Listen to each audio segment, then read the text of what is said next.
नमस्कार, मैं निहारिका किसले आज फिर से लेकर आई हूँ आप लोगों के लिए एक नई कहानी के अंत तक बने रहें। और कहानी आपको कैसी लगती है ज़रूर बताएं। तो कहानी है, आज की कहानी है एक दैत्य और मिष्टी की मुस्कान।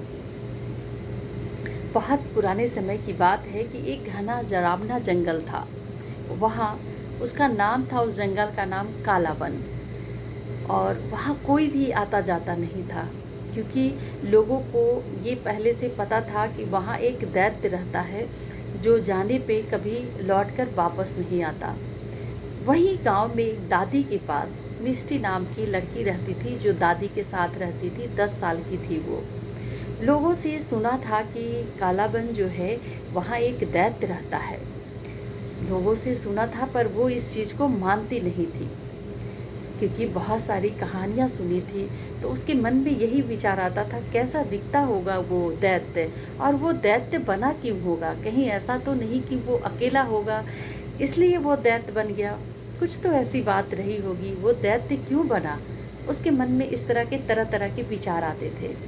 और विचार तो आते ही थे, साथ में ऐसी घटना घटी कि गांव में भारी भयंकर अकाल पड़ गया। सारे कुएं जो थे वो सूख गए। पानी के लिए सब लोग भटकने लगे। तब गांव के लोगों ने, बुजुर्गों ने कहा कि अब कोई रास्ता नहीं है। कालाबन में ही, एक कालाबन के बगल में एक झरना है, वहीं से पानी मिल सकता है। लेकिन वहाँ कोई जाने को तैयार नहीं था। सब लोग प्यासे मर रहे थे, तड़प रहे थे प्यासे, पर कोई जाने को तैयार नहीं था, कोई जाना नहीं चाहता था। फिर जो बच्ची मिष्टी, जो दादी के पास रहती थी, वो दादी से कहती है, दादी हमारे लिए कुछ खाने पीने की चीज़ एक पोटली में बांध दो। दादी बहुत मना करती है कि नहीं बेटा, वहाँ मत जा, तू तो अभी बच्ची है। तो बोलती है, दादी आप चिंता मत करो, आप मेरी चिंता मत करो, मैं आ जाऊँगी। और खाने पीने की चीज़ें लेकर वो चुपके से चली जाती है। जब जाती है तो जा रही होती है, तो अचानक से एक बड़ा ही भयंकर छाया उसके पास आता है। थोड़ा घबराती है, डरती है, सहमती है, लेकिन फिर वो अंदर ही अपने आप को मजबूत करती है, नहीं मुझे डरना नहीं है, मुझे उससे मिलना है, आखिर दैत्य कैसा होगा।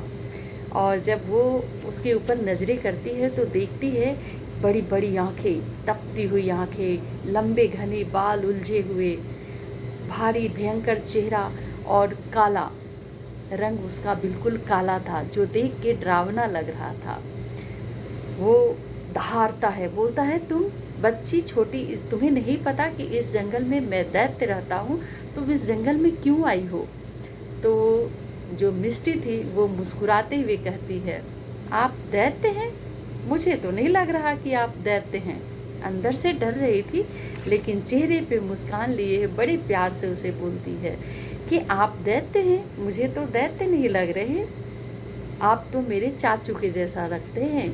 मैं क्या आपको अर्जुन चाचू बुला सकती हूँ।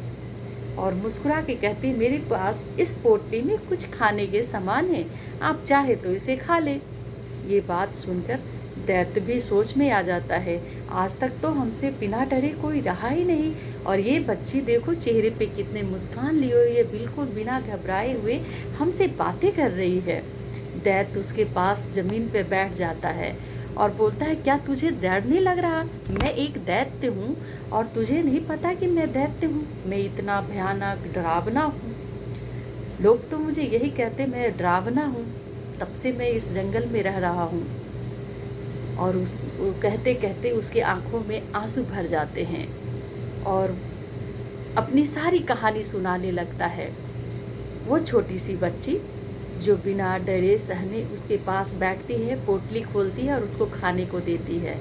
वो दैत्य खाते खाते अपनी सारी कहानी बताता है कि मैं बिल्कुल अकेला हो गया था, लोग मुझे देखकर डरते थे, तब से मैं जंगल में हूँ, यहीं कुछ खाता पीता हूँ, कोई मुझसे बातें नहीं करते, और तुम मेरे से बात कर रही हो। ये बात सुनकर मिष्टी समझ जाती है कि ये दैत्य क्यों बने, और पूरी कहानी, उनकी घटना जानकर कहती है कि गांव के लोग सब पानी के बिना प्यासे मर रहे हैं, और मैं पानी लेने आई हूँ। तो दैत्य वो खाना खाता है जो पोटली में लेकर आती है, और साथ ही कहानी सुनाते हुए उसे उस झरना के पास ले जाता है, और पानी भी गांव तक पहुंचाता है, पर गांव में नहीं जाता है। ये सिलसिला यूं ही चलता रहता है। मिष्टी प्रतिदिन अब आती है। एक दिन एक गांव का कोई आदमी जो है उसे देख लेता है और सब लोग उसे मारने के लिए डंडा तलवार लेके आते हैं कि दैत्य इसे खा जाएगा। जब दैत्य सामने देखता है कि अरे दैत्य आ रहा है, तो सब लोग उसे मारने की कोशिश करते हैं। तब मिष्टी सभी को समझाती है, रुक जाओ, ये दैत्य नहीं है, इन्होंने ही हमारी सहायता की है, तभी तक हमारे गांव में पानी पहुंच पाता है, नहीं तो मैं इतनी छोटी सी बच्ची भला कैसे पानी ले जाती इतना। आप लोग इन्हें गांव लेके चलो, ये दैत्य नहीं है, देखने में ऐसे हैं, भगवान ने ऐसा रूप और रंग दिया है इन्हें, और ये बिल्कुल अकेला हो गए हैं, भूखे प्यासे जंगल में भटक रहे हैं। फिर लोगों ने उसकी मिष्टी की बात मानी और दैत्य को अपने गांव ले जाते हैं। दैत्य लोगों के साथ मिलकर गांव में एक नया कुआं बनवाता है, खुदवाता है, और जो लोग पानी के लिए तरस रहे होते हैं वो सब लोग झूम उठते हैं और दैत्य के साथ नाचते हैं, गाते हैं, और लोग तरह तरह के पकवान दैत्य को ला के देते हैं। और उनका नाम मिष्टी ने दैत्य से अर्जुन चाचू रख दिया। अब सब लोग उनसे अर्जुन बाबा करके बुलाते। तो मिष्टी ने ये कर दिखाया कि अगर एक मुस्कान से हम दैत्य को भी बदल सकते हैं। तो कहानी बस इतनी है, बस इसकी सार यही है कि इंसान चाहे कैसा भी हो, अगर प्यार से मुस्कुराहट से उसे समझा जाए तो शायद उसके व्यवहार में हम परिवर्तन ला सकते हैं। तो किसी को शक्ल देखकर उसे जज ना करें, बल्कि उसके पास भी एक दिल होता है, उसके व्यवहार, उसके अंदर एक जो भूला हुआ इंसान है उसे देखें। तो ये है हमारी छोटी सी कहानी। कहानी आपको कैसी लगी ज़रूर बताएं।